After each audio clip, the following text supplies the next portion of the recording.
Buenos días, aquí Augusto Townsend, curador principal de Comité, con las noticias de hoy viernes 22 de noviembre del 2024.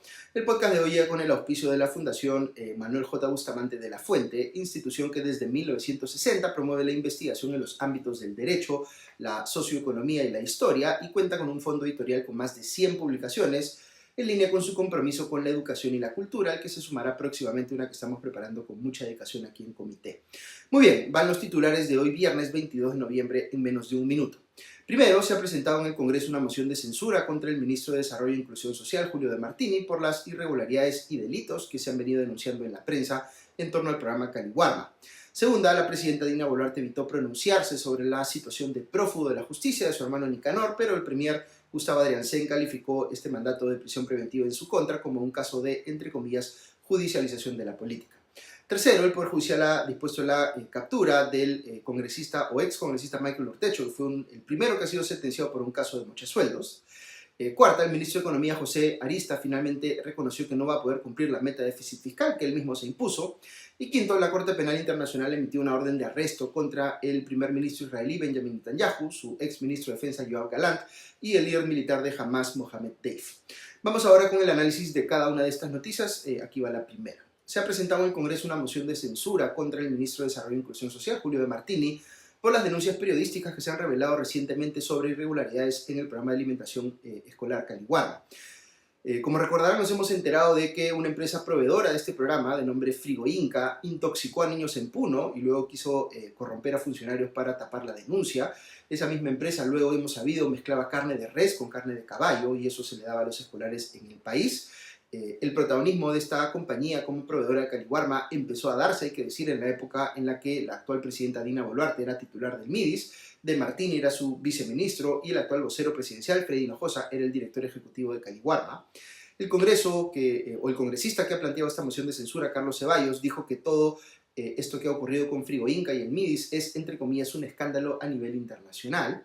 Toda vez que la presidenta tiene una protección constitucional, no puede ser procesada por este caso, pero lo que sí podría hacer el Congreso es censurar a De Martini para que el gobierno asuma pues algún costo político por estos escándalos, aunque todavía es dudoso que eso vaya a ocurrir. Segunda noticia. La presidenta Boluarte dio ayer un mensaje en Palacio de Gobierno en el que no se pronunció sobre el mandato de 36 meses de prisión preventiva que acaba de emitir el Poder Judicial contra su hermano Nicanor Boluarte, quien se mantiene prófugo de la justicia. La presidenta eligió centrarse más bien en el caso de Sheila Cóndor, una mujer que fue asesinada en Comas por un policía que luego se quitó la vida. Este caso ha tenido mucha notoriedad en los últimos días, por cierto que es un caso muy grave que requiere un pronunciamiento del gobierno, pero igual había la expectativa de que Boluarte hablara pues, sobre la situación muy delicada de su hermana. Quien sí se pronunció sobre el tema fue el primer ministro Gustavo Adrianzen, quien dijo que Nicanor Boluarte no cumple las condiciones como para ser incluido en la lista de los más buscados del Ministerio del Interior. Alguien podría decir, que con algo de ironía, que probablemente esté en la lista de los menos buscados junto con Vladimir Cerrón. Dijo también Adrianzen que no conocen el paradero del hermano de la presidenta calificó lo que ha ocurrido con Nicanor Boluarte como una manifestación de, entre comillas, judicialización de la política, que de un tiempo a esta parte es una expresión que utilizan los políticos que están enfrentando pues, problemas judiciales. Tercera noticia, otro personaje de la política que se encuentra no habido es el ex congresista Michael Urtecho, que fue recientemente sentenciado junto con su esposa por un caso muy sonado de recorte de sueldos, ocurrido no en este sino en el anterior Congreso. La defensa de Urtecho y su esposa presentó una apelación contra la sentencia condenatoria, pero ha sido declarada improcedente. ¿Por qué es importante este caso? Porque marca pues, el derrotero de lo que podría ser el criterio del Poder Judicial en la resolución de los múltiples casos de congresistas, entre comillas, mochasueldos, de los que nos hemos enterado en los últimos años. A Urtecho lo han condenado por delito de concusión, que es cuando un funcionario público abusa de su poder para obtener para sí un beneficio patrimonial, en este caso apropiarse de parte del sueldo de sus trabajadores, y por enriquecimiento ilícito. Y por ello le han dado una pena de 22 años y 5 meses a él y a su esposa 28 años, y deberán pagar más de 2 millones de soles en reparación civil. Los afectados son 4 trabajadores a los que les quitaron más o menos 400.000 soles de sus sueldos. Si este mismo criterio judicial se aplicara a los actuales congresistas acusados de mochasueldos, estaríamos hablando de que más de una docena podrían ir a la cárcel. En lo personal yo pienso que es muy grave lo que ha hecho Urtecho, pero la pena que se le ha impuesto quizás es demasiado alta. Más de 20 años de cárcel por un caso de mochasueldos parece excesivo comparado con la gravedad de otros delitos que tienen penas similares. Pero lo que sí es muy importante, a mi criterio, es que el Poder Judicial envíe una señal muy clara de que el congresista que arma pues, un esquema subrepticio para quitarle el sueldo a sus trabajadores, pues puede ir a la cárcel. Lo que falta ver en este caso es que Urtecho efectivamente sea detenido y encarcelado porque está, para variar, prófugo de la justicia. Cuarta noticia, el ministro de Economía y Finanzas, José Aristas, se presentó ayer ante la Comisión de Presupuesto del Congreso, que está debatiendo la ley de presupuesto del 2025, y finalmente reconoció que no podrá cumplir una de las principales funciones del ministerio a su cargo, que es mantener a raya el déficit fiscal. Recordemos que este año el MEF obtuvo un permiso del Congreso vía facultades delegadas para legislar directamente, y entre los cambios que aprobó estuvo elevar el techo de déficit fiscal para este año de 2% a 2.8%. Este cambio hizo que sea más fácil para el MEF cerrar el año por debajo del tope de ese indicador, que sirve como un termómetro de cuán bien manejadas están las finanzas públicas. Pero ni aún con esta, entre comillas, trampita, el déficit va a cerrar el año por debajo del nivel al que se comprometió el propio MEF. ¿Qué es el déficit fiscal? Este indicador calcula la diferencia entre los gastos del Estado peruano y sus ingresos. Los países pueden permitirse pues, un poco de déficit, es decir, gastar más de lo que recaudan por impuestos. Sin embargo, si ese déficit se eleva demasiado o se mantiene por un largo tiempo, el país necesita endeudarse más para cubrir esa diferencia. ¿Qué podría pasar si eso sucede en el Perú? Pues se pueden generar riesgos a futuro y también nos podríamos exponer a que las agencias calificadoras de riesgo rebajen nuestra calificación crediticia y se eleve por tanto el costo de financiamiento para el Estado, para las empresas y para las personas en el país. Lo que se señalaba Arista ayer es que el déficit fiscal cerrará el año por encima del 2.8%, debido a que durante el inicio de año se utilizó gasto e inversión pública para estimular el crecimiento de la economía, que este 2024 va a cerrar en 3.2%. El ministro de Economía también ha reconocido que Petroperú representa un riesgo fiscal para el país en el largo plazo y sobre el nuevo directorio nombrado indicó que ha hecho una presentación, estos han hecho una presentación incompleta de las acciones que se deben tomar para que la petrolera estatal salga a flote. Quinta noticia, la Corte Penal Internacional emitió una orden de captura contra el primer ministro de Israel, Benjamin Netanyahu, y su ex ministro de Defensa, Yoav Gallant, por presuntamente haber cometido crímenes de guerra y contra la humanidad durante la guerra entre Israel y Hamas. Este tribunal también emitió una orden de arresto contra Mohammed Deif, comandante militar de Hamas, por los mismos cargos. Deif ha sido declarado muerto por el ejército israelí tras un ataque aéreo contra Gaza, pero la Corte emitió esta orden de todas maneras porque no ha podido confirmar su fallecimiento. En su argumentación, los jueces de la Corte Penal Internacional dijeron que encontraron evidencia, entre comillas, razonable para señalar a los tres como responsables de presuntos crímenes de guerra y crímenes contra la humanidad. Israel y Hamas han rechazado estas acusaciones. Netanyahu ha condenado la decisión de la Corte diciendo que Israel rechaza con disgusto las absurdas y falsas acusaciones de este tribunal. ¿Qué pasará ahora? Pues los 124 estados pertenecientes a la Corte deberán decidir si aplican o no esta medida que ha dado la Corte Penal Internacional. Hay algunos que ya se pronunciaron en el sentido de que sí la acatarán, como por ejemplo Canadá y España. Cabe indicar que ni Israel ni Estados Unidos son miembros de la Corte Penal Internacional y no reconocen su jurisdicción. Palestina sí es un Estado miembro desde el 2015. Vale la pena mencionar antes de terminar que el conflicto entre Israel y Palestina tiene una historia muy larga, pero se intensificó luego del atentado terrorista de Hamas contra Israel el 7 de octubre del 2026, que llevó a la captura de centenares de rehenes. Desde entonces, el ejército israelí ha respondido con una feroz ofensiva contra el territorio palestino que ha causado más de 44.000 muertes, la mayoría de estos mujeres y niños. La Corte Penal Internacional ha estado investigando a Israel y a Hamas desde ese entonces. Hasta aquí las noticias de hoy, pero si quieren escuchar unos minutos más, quisiera compartirles una reflexión sobre cómo a los liberales, o a algunos liberales, según veo, les está costando acomodarse respecto de lo que significa o quiere hacer el próximo presidente de Estados Unidos, Donald Trump.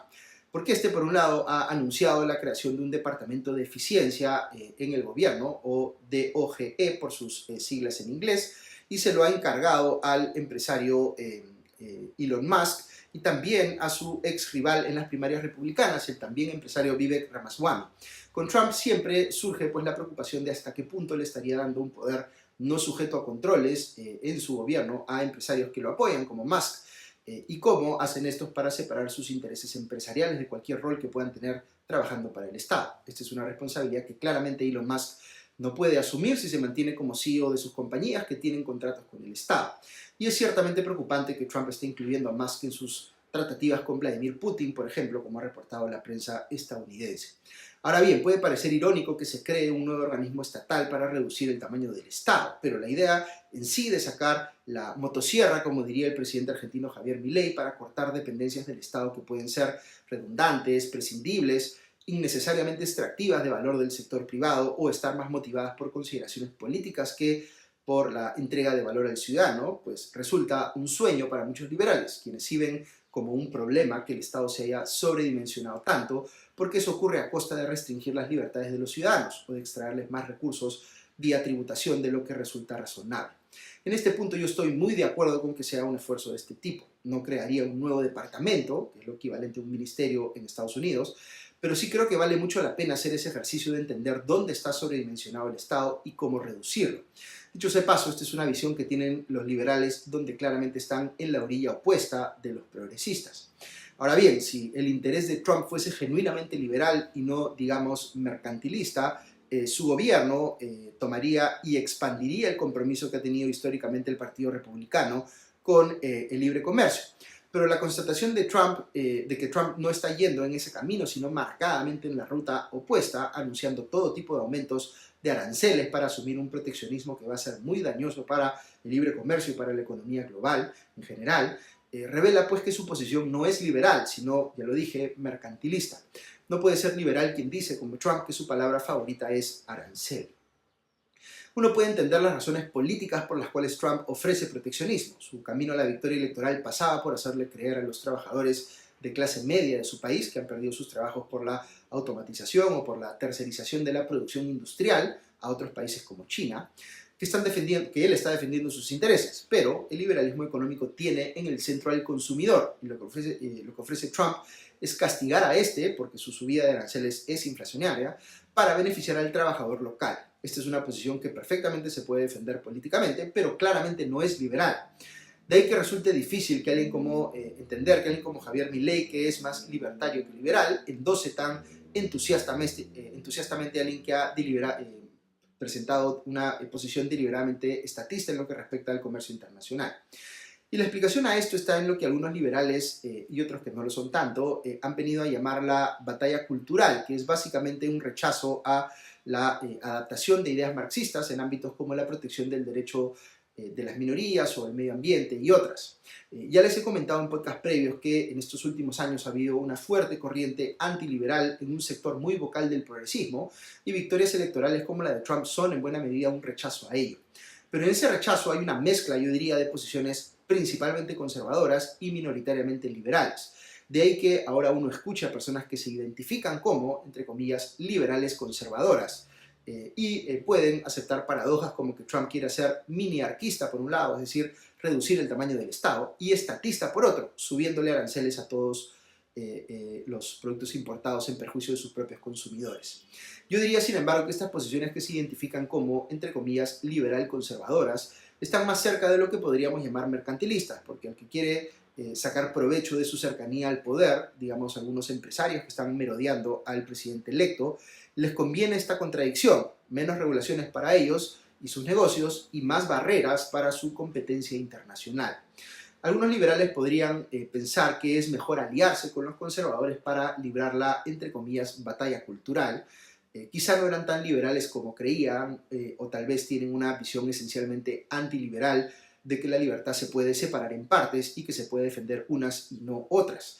El liberal que ha olvidado que la libertad es una sola o que súbitamente encuentra que le gusta la palabra arancel, tiene por supuesto el derecho de cambiar de opinión en cualquiera de estos temas, pero lo que no puede hacer es reivindicar estas posiciones como liberales. Espero no haber quedado muy solo entre los liberales que todavía defienden el libre comercio y batallan contra el mercantilismo en defensa de los intereses del consumidor.